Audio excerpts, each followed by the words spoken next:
Vous savez que dans les contextes électoraux dans lesquels nous sommes, nous avons des lois dans ce pays qui font qu'on ne peut pas beaucoup évoquer ces choses-là, si on ne veut pas que ça soit facturé sur les comptes de campagne de tel ou tel candidat. Et je vous laisse le libre choix de savoir quel est mon candidat. Mais il n'y a pas beaucoup de surprises là-dessus, et je n'y reviendrai pas. Je voudrais simplement vous dire que la région Île-de-France, à l'inverse de ce qui se fait au niveau de l'État, a décidé que la culture n'était pas quelque chose de secondaire. Nous l'avons dit tout au long de la campagne électorale, le président l'avait dit, nous avions employé ce terme de sanctuariser le budget de la culture, et chaque année, je crois, nous renouvelons cet engagement, et cette année encore, dans un contexte budgétaire que vous connaissez, extrêmement difficile, notamment pour les collectivités locales comme les nôtres, le président a voulu que la culture reste une de ses priorités, et que même nous puissions avoir un budget en augmentation cette année. Ce qui va nous permettre de continuer, évidemment, les actions que nous avons entreprises et de les développer encore plus. C'est un choix politique qui est basé sur une conviction. La conviction, c'est que la culture n'est pas une pièce rapportée, qu'elle est un élément constitutif d'une démocratie, et que lorsque la démocratie oublie la culture, en général, c'est elle qui est en péril. Et c'est parce qu'il y a cette complémentarité pour nous, cet élément d'émancipation que représente la culture, cet élément de connaissance, que nous avons fait ce choix budgétaire et que nous assumons et que le président nous a demandé d'assumer pour vous. Alors l'année culturelle qui va venir sera une année importante, elle prolongera les actions que nous avons entreprises en 2011 et surtout les nouvelles directions. Vous savez que nous avions dit, c'était le nouveau mandat qui était le mien, qui s'inscrivait dans la continuité de mes prédécesseurs, mais avec des inflexions nouvelles en matière de public, en matière de diversité culturelle, en matière de territoire. Eh bien nous allons amplifier ces actions que nous avons commencé à entreprendre. Une priorité pour nous, nouvelle, a été évidemment l'action en direction des lycées. Nous avons mis en place des actions extrêmement novatrices pour certaines d'entre elles, pour d'autres qui représentaient des parcours militants anciens mais que nous avons réactualisés dans la vie des établissements scolaires. Nous avons mis en place les médiateurs culturels, ça c'est une création de la région.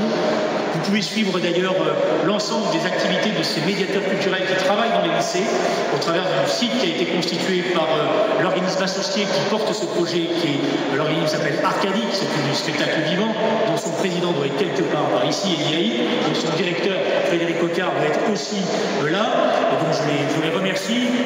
Ils sont effectivement, je dirais, au cœur de cette nouvelle activité de la région. Ils animent ces jeunes que nous avons recrutés et qui sont chargés de faire vivre les projets culturels dans l'ensemble des établissements scolaires, entre autres notamment deux directions très importantes pour nous, la mise en place de ciné-clubs dans les établissements scolaires. Nous relançons les ciné-clubs avec une politique volontaire de créer des noyaux d'animateurs du cinéma et du ciné-club à l'intérieur des lycées, et aussi les clubs théâtre.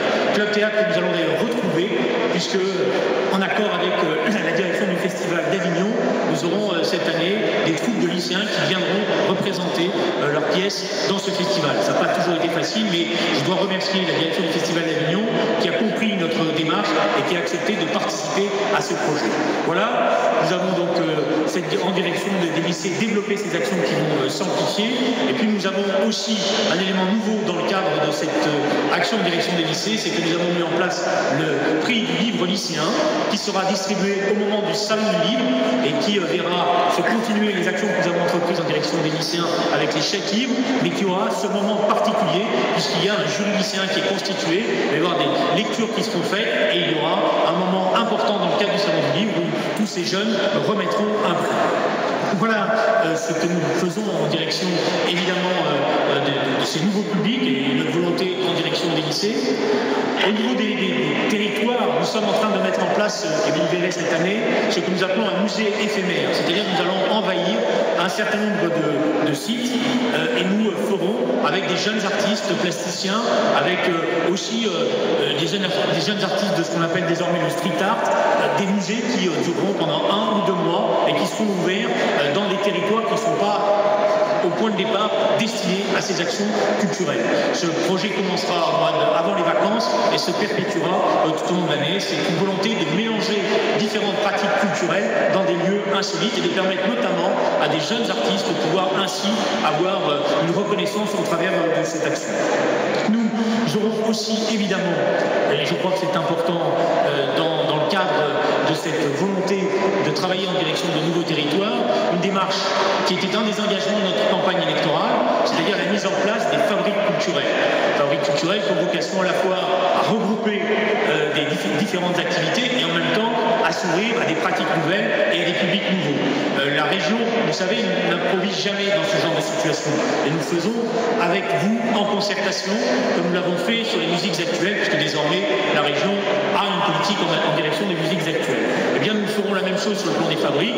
La concertation va commencer en février. Il y aura, nous l'espérons, à partir de cette discussion sur quels sont les profils de ces fabriques, quels sont les territoires qui sont concernés, quels sont les acteurs qui sont là aussi mobilisés. Il y aura donc cette concertation qui a été précédée par une étude qui a été faite par un commissaire politique, qui doit être quelque part par là, qui est Corinne Ruffet, qui est la présidente de la commission culture, qui a donc déjà rencontré beaucoup d'entre vous pour préparer cette concertation, et nous espérons avoir une délibération qui permettra à la région de mettre en place, à partir de la rentrée prochaine, ces fabriques culturelles.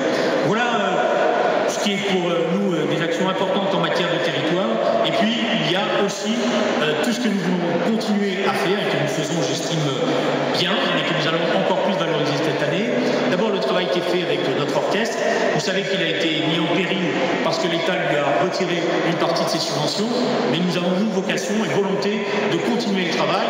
Il sera d'ailleurs à l'honneur à 2 reprises au moins de manière symbolique cette année, puisqu'il sera au cœur des victoires de la musique qui auront lieu en février, et il sera aussi, c'est important, François qui est là, je ne me trompe pas, hein, cette fois-ci, le prénom, tu m'en marqueras, et il sera pour nous, c'était un temps fort voulu par le président, vous le voyez régulièrement à la télévision, c'est un grand moment, puisqu'il permet là, il se permet là de livrer une partie de ce qui est son territoire secret, que nous connaissons pour certains d'entre nous, c'est-à-dire son hyper-connaissance du monde du rock'n'roll.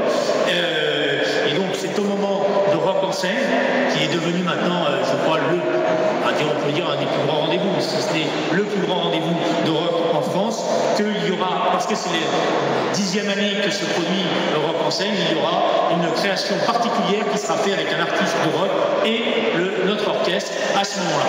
Et donc je vous invite, les billets sont pas encore en vente, mais ça ne va pas tarder, hein, François, à réserver vos places, parce que vous savez que désormais nous jouons pratiquement à guichet fermé. Mais voilà, ça m'a permis de parler de Rock en scène et de l'orchestre. Et puis il y a effectivement tout le travail que nous faisons, et je voudrais là-dessus insister, parce que nous avons restructuré notre politique qui est unique en France, cette politique des permanences artistiques culturelles, avec un budget conséquent qui permet de soutenir près de 300 troupes en Ile-de-France, qui leur permet une certaine stabilité financière, qui leur permet une création et le développement de leur création, qui leur permet aussi de se préparer à se professionnaliser ou à développer leur création. Je salue pour cela le travail qui est fait par la commission que nous avions mis en place, qui est en train de redéployer tout ça, qui rediscute des attributions de subventions sous la houlette de mon collègue Jérôme Lampidieri, qui doit être ici aussi. Et puis, il est là, voilà, Jérôme il est un peu petit, mais il rayonne, c'est clair. Et puis, je voulais aussi parler de ce que nous faisons bien avec les pratiques musicales, et qui est fait par l'Ariane, dont les responsables doivent être ici aussi. Et puis, aussi avec le Chœur Victoria, qui permet, sur le plan de la chorale, de développer un certain nombre d'activités. Voilà, j'oublie pas, évidemment, mes collègues du Motif qui sont là, avec Serge Guérin et Vincent Monadet, qui, je pense, en matière du livre, développent aussi une politique très particulière de la région, qui est à la fois la possibilité d'avoir un observatoire de ce qui se passe dans le monde de l'édition, dans le monde de la librairie aussi, puisque vous savez que nous avons voté un dispositif nouveau qui permet de soutenir les petits libraires dans les quartiers, comme nous l'avions fait sur le plan du cinéma, en permettant aux petites salles leur modernisation et l'accès au cinéma numérique. Voilà donc aussi le travail qui est fait par cet organisme important qui est le Motif. Je crois que j'ai oublié personne, et si j'en ai oublié un, il m'excusera, parce que j'ai été amené à parler sans regarder mon discours.